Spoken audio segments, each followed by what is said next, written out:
This month we're going to work on a solo instrumental arrangement of Autumn Leaves. This was voted on over at my Patreon page, which you can check out in the description below, where you can find the tabs to download for this arrangement. This was voted on by all of the different patrons and suggested as one of the songs for September's Song of the Month. So if you want to get in on figuring out what song we should work on and voting on it, please check it out in the description below. But let's go ahead and dive right into the song. So this song uses what's called a pickup bar. And a pickup bar means that we're going to have a few notes that will not make up an entire measure, but will start the song. In this case, you'll notice it's going to be these 3 notes. And you'll also notice that when we're playing this, it's going to be quite high on the fretboard. It's going to be a lot of bar chords and other things that are really common in this style of jazz music. To start, we're going to take our ring finger, place it on the 7th fret of the C string. Play that one as it is. Then we'll take our index, place it on the 5th of the E, and then we're going to take our middle and place it on 6 of the E. Now what I like to do is when I place this 6 on the E, I actually like to bar it over the E and the A strings. And the reason is the very next note is actually a chord. It's going to be that C minor 7 of 0066. By just barring with that middle finger there on the 6th fret of the E and the A, when you play the 6 on the E, you're all set up to strum through that C minor 7. You're going to hold this for 3 beats, and then on the 4th beat you're going to play it a second time. So the pickup bar into the first measure should sound and look something like this. Notice how I do that bar early to get that sound. Then from here, you'll see that it will go to 5, 5, 5, 6. And this is a type of F7 chord. And to play this, we're just going to take our index finger, bar across the 5th fret over the G, C, E, and A strings. And then we can add our middle finger here on fret 6 of the A. That bar is tricky, because bar chords can be tough. You can take this middle finger and stack it over the index and use the ring here on the 6 of the E. That works as well. Now, once we're at this position, we're going to hold that bar for the next 3 notes, which we're going to play 5 on the C, and then we're going to add our ring finger here on 7 of the C, and then we're going to play 5 on the E, which should still be there in the bar. So that 3rd measure there will sound like. So now including the pickup bar, the first 2 bars, 2.5, right, because we got the pickup bar too, should sound and look something like this.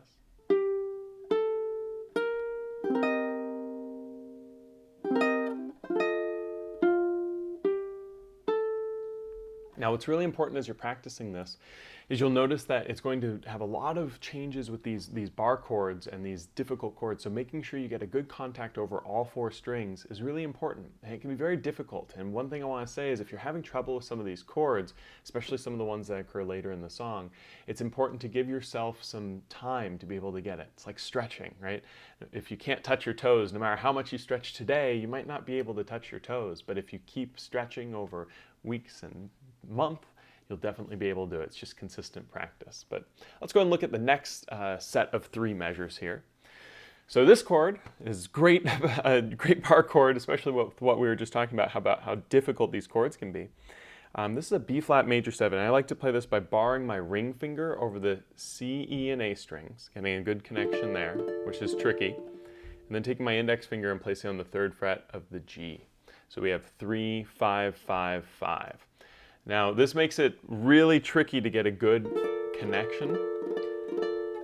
So one thing that I find helps is having the hand, getting that bar angle there, and then pulling back just a bit to pinch that string. If you find that this is too difficult, it's okay to use 4 fingers to play. I just find that this is very unwieldy to get to. Right? So B flat major 7, one of the hardest chords in the song. So if you get this one, you're ready and go. We're going to play that, hold it for 3 beats, then we're going to play it again on beat 4. And then we're going to go to an E flat major 7, which I find to be a little bit easier. We keep our index finger here, only make sure that we bar all the way across 3, and move our ring finger down to just 5 on the A string. Then we're going to play the 3 on the C string, which you'll notice is part of this bar. Then we can add our ring finger up to 5 on the C, then we play 3 on the E, which again, part of that bar. And then we're going to move to another tricky chord, but to do this, we slide our index down, and we're going to take our middle finger and we're going to bar it across 3 of the C, E, and A strings. It's called an A minor 7 flat 5. Big name, right? Again, what helps with this is making sure you've got that bar there and then pull back just a bit to pinch the A and try to stretch that index up to 2 on the G. If you find it too difficult to do with these bars, it's okay to use 4 fingers there, index on the 2 of the G, and then stacking your middle, ring, and pinky on the C, E, and A. This is definitely the preferred way overall. I'll talk more about that in a moment, but this set of 3 bars should look and sound something like this.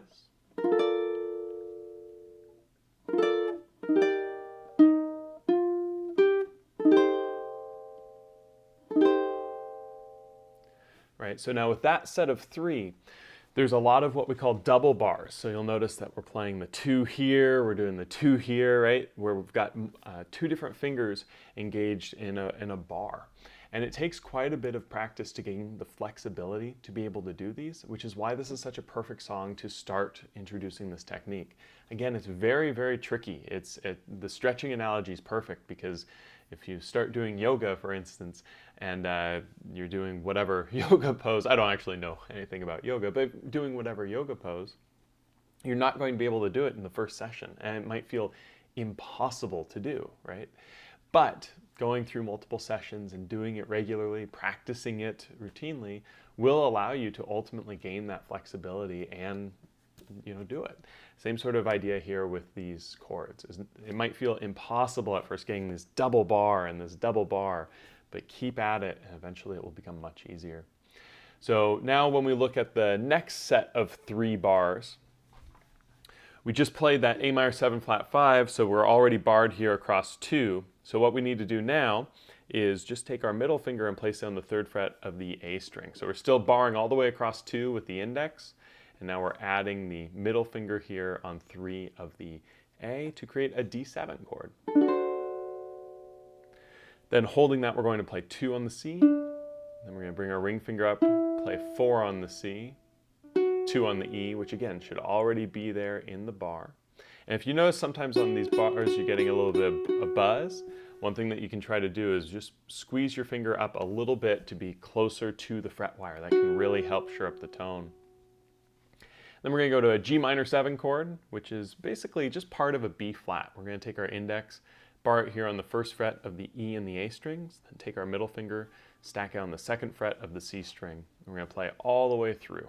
We're going to play that chord again. We're going to hold it for 3 beats the first time and then play it on beat 4 the second. So after this, we're going to go to a G7 chord.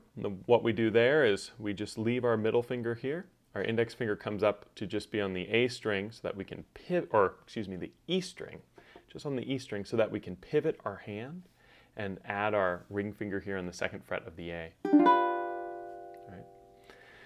Now, the very end of this 3-bar phrase is going to go 7, 5, 6, which you'll notice is exactly the same as the pickup bar that we worked on at the start of this. So we're going to use our ring finger here on 7, our index here on 5, and then do the little bar on 6, just play the E string, because we're then going to go right back in, and we'll talk about that in just a moment. This whole line of 3 should sound something like this.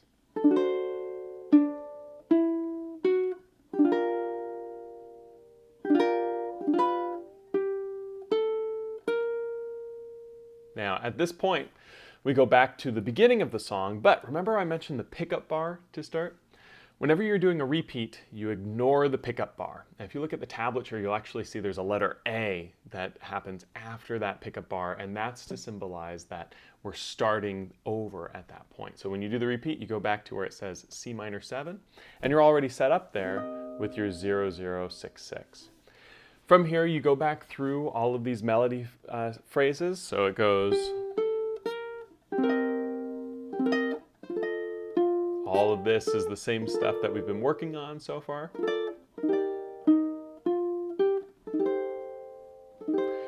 Now, the trick is on the tab, you'll notice there's a number 1 for the first run through, and then we're going to go to the number 2 for the second run through. So the number 2 starts off the same sort of way. We're going to play a D7 chord, keep that bar across 2, add the middle finger on 3 of the A. then it changes. We're going to play open A, and then 3 on the A. I like to use my ring finger here. Then 1 on the A, my index finger. And then I'm going to take these 2 fingers and I'm going to place my middle on the 2nd fret of the C string and my ring here on the 3rd fret of the E. I'm going to strum through just my G, C, and E strings with my thumb. All right, so that little line so far is. We're going to hold that for 3 beats.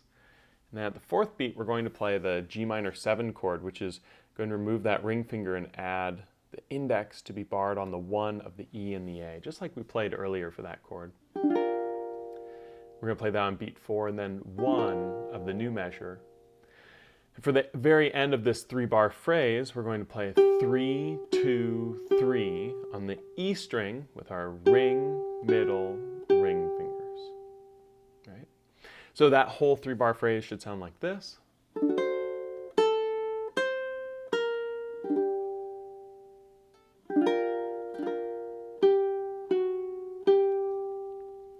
Now we're going on to section B. So this part of the song is going to be using a lot of the same chords, but in different inversions and shapes. So it's going to feel very new. So we start here at B. We're going to play 2, 3, 3, 0. We're going to take our index finger, place on the 2nd fret of the G string, middle finger here on the 3rd fret of the C, and ring finger here on the 3rd fret of the E. And we're going to strum through all 4. Then we're going to take our middle finger here, slide it down to 2 on the C, play that alone, and then slide back up and strum through the chord. So that little bar is. Now when I do this, I'll typically take off my index finger to slide that down, but there's no reason to take off the ring finger. So I like to leave that on to continue to sustain. Now the next measure, we're going to go to a D7, specifically what's referred to as the Hawaiian D7, which all that you're going to do there is leave your index finger on 2, take off your middle and ring, and add your middle onto 2 of the E string. So you have 2, 0, 2, 0. Then we're going to play the open A. We're going to play 3 on the E, which you can use your ring finger, or you can slide your middle up. Both are okay. Then open A. And we're going to go to the G minor 7 chord that we've played several times. So again, that bar across the E and A strings, 1st fret with the index finger, middle finger here, curving over to the 2nd fret of the C string. Play that once, and then we're going to play it a 2nd time. So that 3-bar phrase is.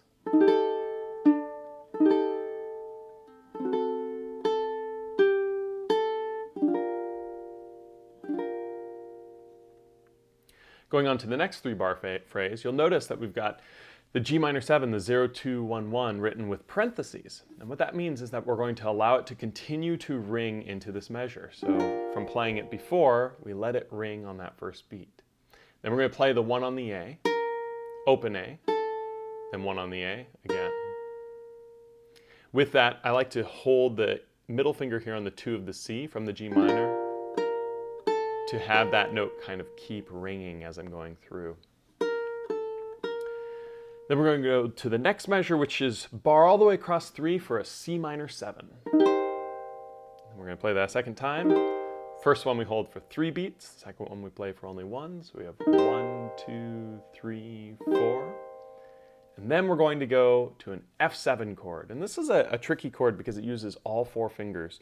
But what we want to practice is this index finger here at 3 is going to be our pivot point. So I'm going to take this bar, I'm going to slide it down and down. So I'm going to slide it down both in the frets and downward towards the ground so that that index finger goes to just the 1st fret on the E string.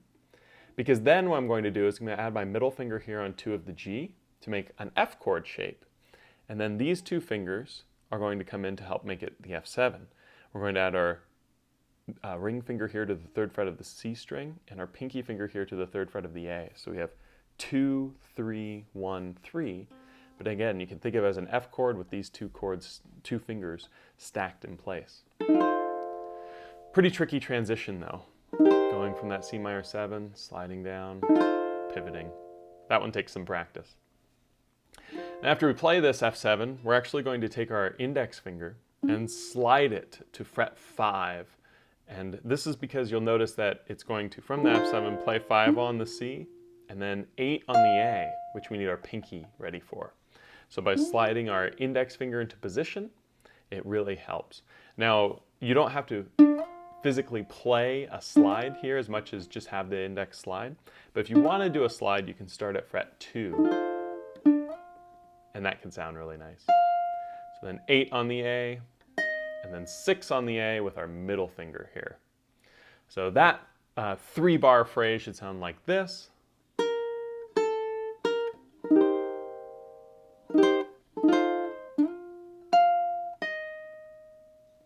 Going on the next one, these are some familiar chords. We're going to play that B flat major 7 that we played at the beginning, the 3, 5, 5, 5, index finger on 3 of the G, ring finger barred across 5 of the C, E, and A. Again, a tricky one here. I got a little bit of a buzz there. That's because I wasn't quite up against the frets and not quite in that right position. There we go. There's the sound. And then I'm going to play that again on beat 4, so 3 beats on the first one. 1, 2, 3, 4. And then we're going to switch to the E flat, which is just taking that ring finger off the bar and playing it just on 5 of the A, keeping the bar with the index. Hold that for 2 beats. And then from here, we're going to play 4 on the A, 5 on the A. And when we do this 4 and 5, I want to leave the ring finger, or excuse me, the middle finger on the 4th fret of the A as I add the ring finger onto 5. And the reason is the next chord that's going to be played, I want this middle finger here to slide to 6, because this particular version of an A minor 7 flat 5, again, huge name, it's going to be barring all the way across 5 with the index, having the middle here at 6 of the A string, and then the ring finger is going to come up to get 7 on the C. So we have 5, 7, 5, 6 to get that sound. Same sort of deal, we want to get right up to the fret. Try and get as crystal clear of a tone as we can by doing that. So we're going to play that, and then from here we're going to slide that index finger down to 2 and add the middle finger on 3 of the C, E, and A for that normal A minor 7 flat 5 chord. So we're going from here down to here. Really tricky, but that whole measure, or the whole line of 3 measures rather, sounds something like.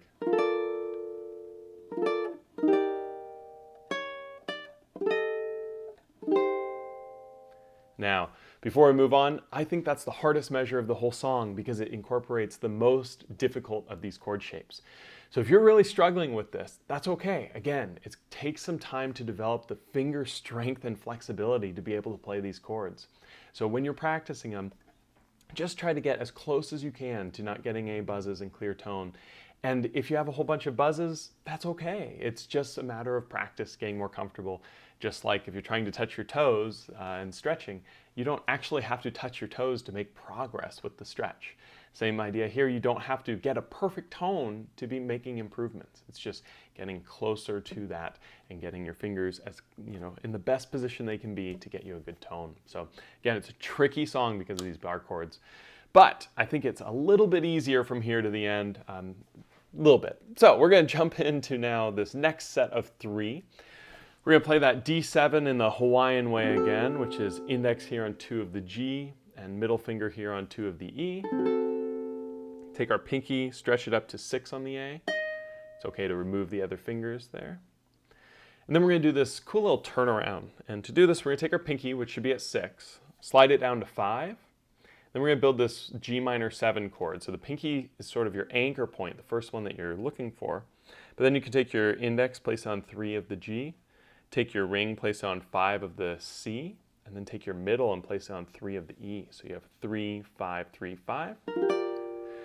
Kind of a tricky chord, but easier when you're basing it with the pinky and then stacking those fingers into position.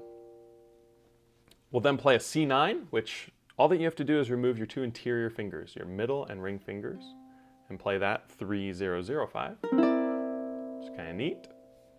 Then we're going to play an F6, which is just taking this index finger, sliding it up to 5, and then pivoting it and getting a complete bar all the way across. And then for the very last chord of this turnaround, we're going to take that index finger and we're going to place it on 4 of the E, and then we're going to play essentially a G7 chord shape just higher up on the neck. So we're going to have the 4 on the E with the index, Then the middle finger is going to play 5 on the C, and the ring finger is going to play 5 on the A. We strum through all 4. You'll notice there's a lot of dissonance to that chord. We call it a B flat 13. A B flat 13, not a B flat 13, but anyways. So that whole bar or line should sound like this.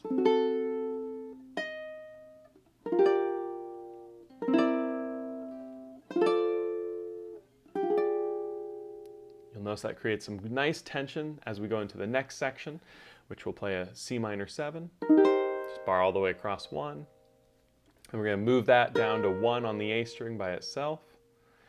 Then we're going to play that chord that we did at the start of this section B, which is the 2, 3, 3, 0, index finger on 2 of the G, middle finger here on 3 of the C, ring finger here on 3 of the E, open A. And then what I think is actually the hardest chord in the song is this next one. So I like to play it like this. You'll notice it's 2, 2, 2, 1. I like to bar my middle finger across the 2nd fret of the G, C, E strings, but then have that flexibility to get that A string open so that my index finger can come here on 1 of the A. But that's really tricky. It requires a lot of practice to gain that flexibility in that middle finger. So if you find this to be very, very difficult, what you can do in the meantime is play a D chord with your middle, ring, and pinky fingers. Ring finger here on 2 of the G, ring here, middle here on 2 of the G, ring finger on 2 of the C, and pinky on 2 of the E, and then index scrunches up to 1 on the A. Still really tricky, right? So if you're needing an alternate version of this chord, you can actually play the Hawaiian D7, 2, 0, 2, then add the 1. That can work too. So a lot of different ways to play that one chord. Then we're going to play 2 on the C, which should be built into the right way of doing it. If you do the alternate way, you just move a finger to get that. And then we're at the very end of the song. We're going to slide our ring finger up here to 3 of the E, have our middle finger here on 2 of the C. We're going to strum through just the G, C, and E strings. Then we're going to take our index finger and slide it all the way up to fret 10, bar across the C, E, and A, and strum all the way through. So that last line sounds like this.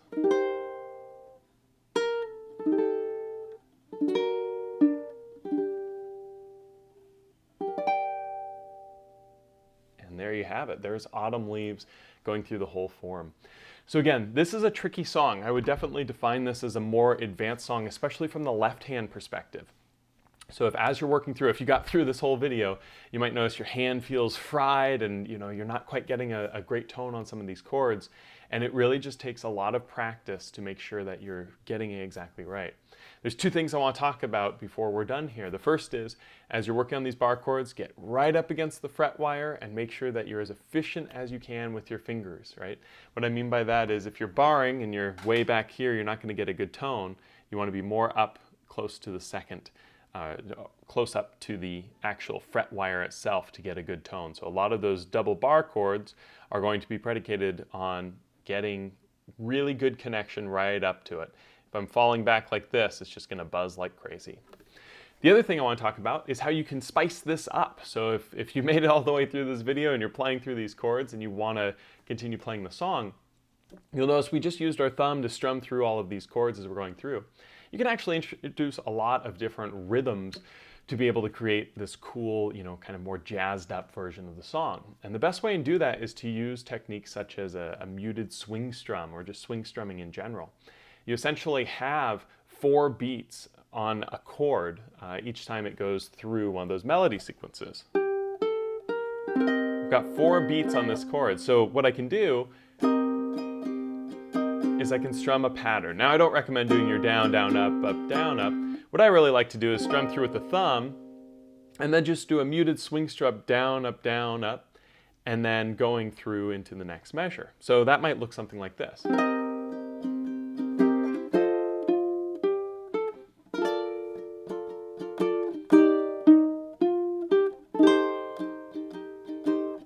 So all that was was playing through the first chord with my thumb, and then for the next 3 beats going down, up, down, up, down, up with a swing, and then into the next chord, a single down strum, and continue.